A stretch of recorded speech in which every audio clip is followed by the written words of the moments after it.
Hi, everybody, and welcome to the Seattle School of Theology and Psychology. My name is Becca Shirley. I'm the manager of Student Life Programs, and today I'm going to give you a little tour of our building and the people and the places that are your new home if you are a student.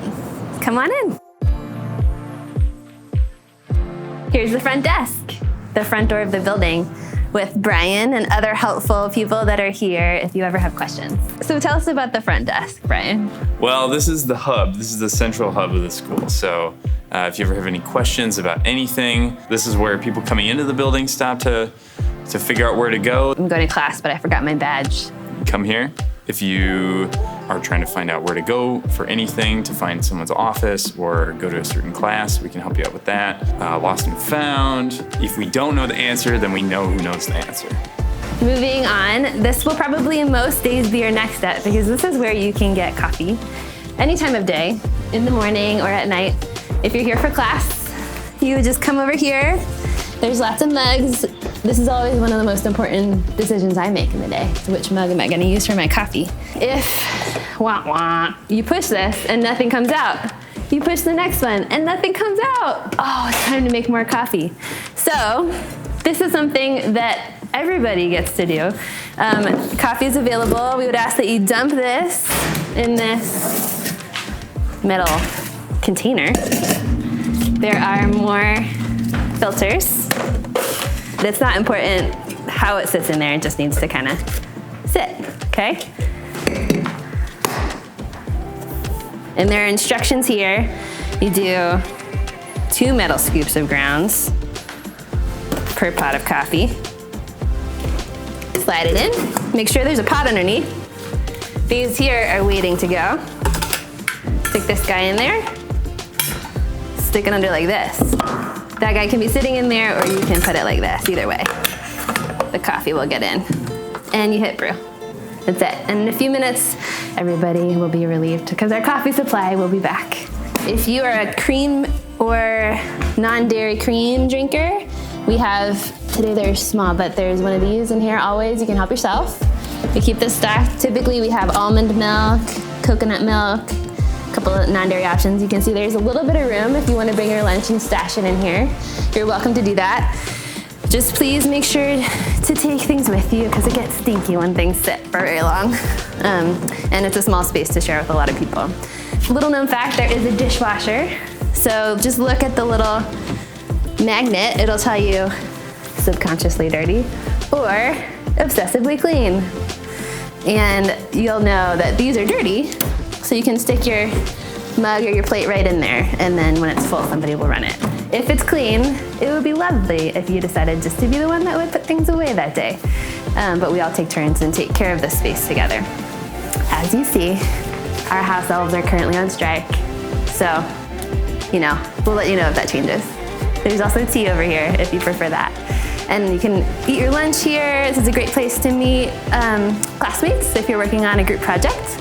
We have our common space, which is also just like your living room. Come and play some board games. There's lots of games and hula hoops and such in the corner if ever you should want to come and play. Here we are at the Nourish Market, one of my favorite places in the building. I'll invite you to come on in. We call it the Nourish Market because we have all kinds of nourishment here for you, physically, relationally. There's always somebody here who would love to have a chat. It's either me or one of your fellow students working here. And when we're open, we love to have visitors. So come on in, and we have local baked goods from Macrina Bakery. We have Theo chocolate, things to get you through class. We also have frozen food if you forgot your lunch or if you just want to plan to get your lunch here. There's always options that are pretty affordable, pretty tasty. We have our section of art and gifts that are all locally made, and many of them are alumni or people that are connected to the school in some way. We have Seattle School swag, t-shirts, zip-ups, hoodies. We have faculty books, and we have a whole bunch of books that are either textbooks or recommended reading. And again, you're welcome to come and just browse. If you need a break, come take a look at some art, read through a book. All right, let's continue on.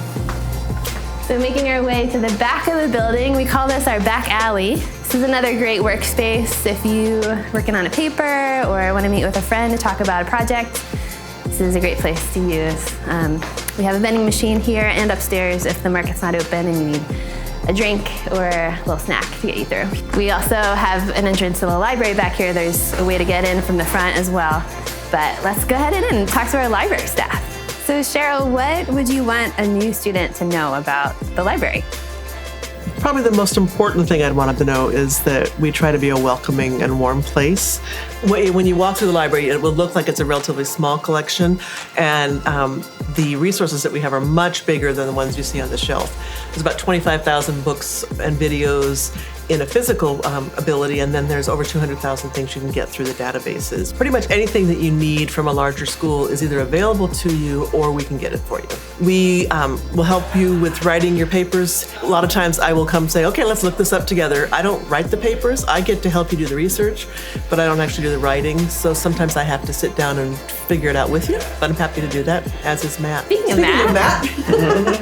I totally enjoy conversing about reading, but also papers.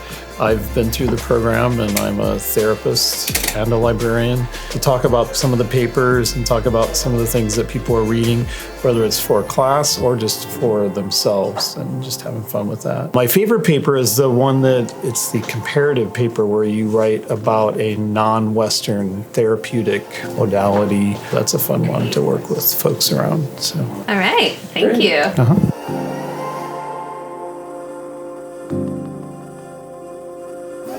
So you may be somebody that likes exercise and you can get to any of the other floors using the stairs here. But if you prefer to use the elevator, this is very good to know how this works. First, you have to hit the button. Once the door opens, then you slide your badge and it'll give you access to the next floor. If I slid it now and the door opened and I hit the button inside, it wouldn't respond. So the door opens. Now I tell it, it's me, I'm a student, I'm a staff, come on in. And then I would tell it which floor I wanted to go to. You may know our main floor is actually the second floor because of being on the water. The back of our building is actually lower down and the front of our building is higher up. So the main level is actually on the second floor. And our large classroom is on the third floor. This is where we are now. This is where you will have a lot of your classes, I'm guessing. This is also where a lot of our main events happen. When we have guest speakers and lectures, they happen in the large classroom. This is our biggest learning space. We also have 2 smaller classrooms on this floor. This is the small classroom, aptly named, and the other direction, M3 for medium classroom on the third floor. Vending machine, as I mentioned, if you need a snack. This accepts change only, no bills. In this hallway, you'll find offices for faculty. If you're coming for office hours, this is where you might come to sign up on your professor's door. As you see, this is another gallery space, so work of art here. We also often have things hanging here that are either student art or other art. And at the end of the hallway here, this is our Office of Students and Alumni office. And let's go in and say hi. So Daniel, what is the Office of Students and Alumni? So this space, we're right off the gallery space on the third floor, kind of in the front corner of the building, and the door is pretty much always open. You'll find me in this space. Becca is also sometimes in this space, as well as Shauna. Some of the student leadership folks will be in here. So you can usually drop in, and if you have questions about how to access resources or who you should talk to about something at the school, like most anybody in this office will be able to kind of answer those questions. A lot of the things we do are on the sort of program level where we're providing support to the student groups, or we're hosting events throughout the year. But we also are available for one-on-one pastoral care, right? Like things come up in people's lives. Something could, you could lose a job or something's going on in your family, and yes, you can talk to any of your faculty, but you can also stop in this office, and we'd love to be a support to you and help connect you to resources along the way. Yeah, you bet.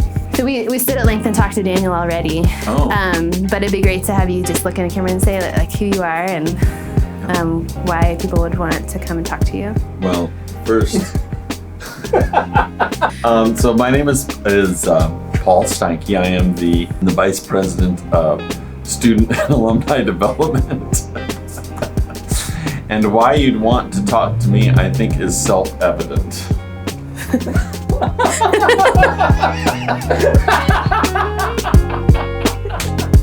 There is one listening lab room in this floor. It's the only one down here. The rest of them are upstairs, so I'll take you up there now. But if you're looking for PE equals MHG, it's right here.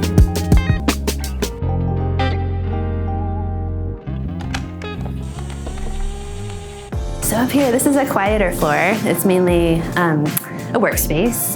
There's offices for a lot of the administrative work that happens behind the scenes for students, and then other programs at the school, the Ellender Center, the Resilient Leaders Project, our marketing department. A lot of the work that happens up here.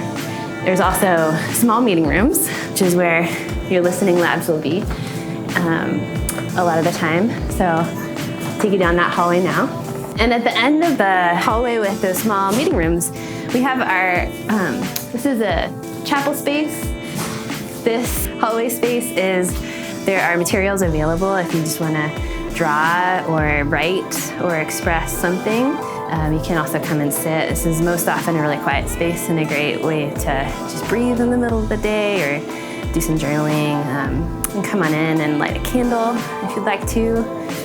We do have gatherings, formal gatherings once a week where we share communion with one another, but this is a space that's available to you anytime that the building is open. There are candles you can come and stick one make sure it's in the sand instead of just sitting out if you're gonna leave it burning when you're gone, but you can stick it in there and there are lighters. You can sit, there's also a piano, and you're welcome to play that if you're so inclined. Right next door, if you're ever looking for Paul specifically, this is Paul's office. You can come knock on the door. You can tell he's always got a lot going on. Otherwise, down this hallway are other offices and the president's office and such. This way, you will find some offices that will be of great help to you if you need to talk about your financial aid or if you need to have any academic advising. So let's go and see if they're here for a chat. So Ligaya, why would a student want to know that you're here? Great question. They probably want to know something about their money. That means that they come in here to find out about their financial aid, the process of what the steps basically to find out how, like, first step, second, all the way down to receiving the financial aid into their student account. So that's the main thing I would say. And also, I also talk to students about tuition plan, like payment plans actually, because some students want to self-pay, which is great. And we have an option for that as well. Even how to receive scholarships, I can help with that as well, or budgeting even, that sort of thing. So there's a few different options. There is a black box in front of my office in case people want to drop off payments. So in case someone's not here or if accounting's not available either, they can always drop off a check in the front of my office. So yeah, that's it, I think. And this is the academic services office. Let's see, so people would come to this office in order to get academic advising, sort of what classes you might want to take, or if you have questions about work-life balance, or how to roll in internships and classes and all the other things that you've got going in your life. Those are all questions that we can answer and happy to help out with. Not everybody's journey through graduate school looks the same, and so we want to create something that works for you and still progresses your learning in a really coherent way, but also be able to succeed and craft your learning so that you are actually learning and you're not just getting through graduate school or surviving through graduate school, but they're taking the time to actually learn and grasp the material and build on your learning. That gives you a sense of some of the things that are here, but if you're lost, if you need help, if you have questions, feel free to come to the Nourish Market or to the front desk or just ask. We're here to help. Glad you're here. Hope you enjoyed your tour today.